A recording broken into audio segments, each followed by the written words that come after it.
So, ayan mga kaibigan, di ba may nakita kayo sa post ko, 1,500 pesos yung penalty na nahuli na walang helmet. At magkakaroon pa ng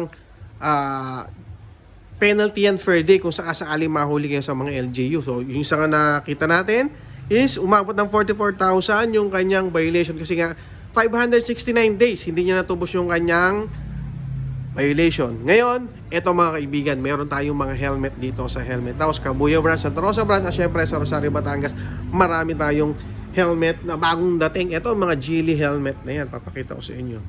Yan, Geely helmet.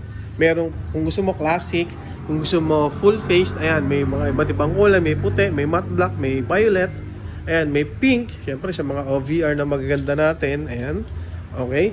Tapos ito yung pinaka maganda, ibang looks kasi yan no. Hindi lang Geely helmet ang meron dito. Meron din tayong mga Evo helmet, FTR helmet. Okay, so ayan. May NHK pa nga doon, may SEC. Syempre, Sivra, ayan. Yung modular na Sivra, isa sa pinaka budget meal din yan. May kulay pink pa. Ito yung Spider. At hindi rin natin pwedeng kalimutan yung LS2 na napaka-quality at pasok na pasok sa standard. Pasok kasama dito sa mga top brand o top quality helmet dito sa buong mundo. Okay? Ayan LS2 helmet na yan. Ito pa. Ito yung motor. Ito yung pang motocross na helmet. Tapos ito yung mga nag-advance. Ito yung nagwa 180 degree na helmet. And meron din tayong mga half face na helmet. Ayan. SMK. Ganda. Quality studs. Ayan. Meron din tayo. At ito yung mga iba pang Geely helmet natin. Ganda, di ba? Oh, ganda, quality talaga yan. Okay? So sa mga naghahanap diyan ng mga helmet, open tayo ng 8 AM hanggang 8 PM Monday to Sunday. Walang holiday po dito sa Helmet House. Meron din tayong mga Freedcon na intercom, naghahanap ng mga intercom. Ito yung pinakabago ni Freedcon na B2.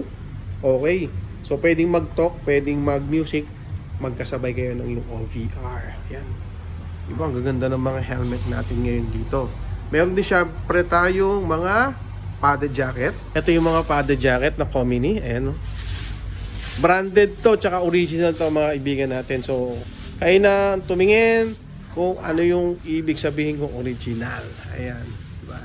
Original yung Komini padded jacket natin. Okay. So, ito, nagkakahalaga to ng 5,900 plus pesos. And syempre meron tayong mga jersey. Yan, napakaganda ng mga jersey natin.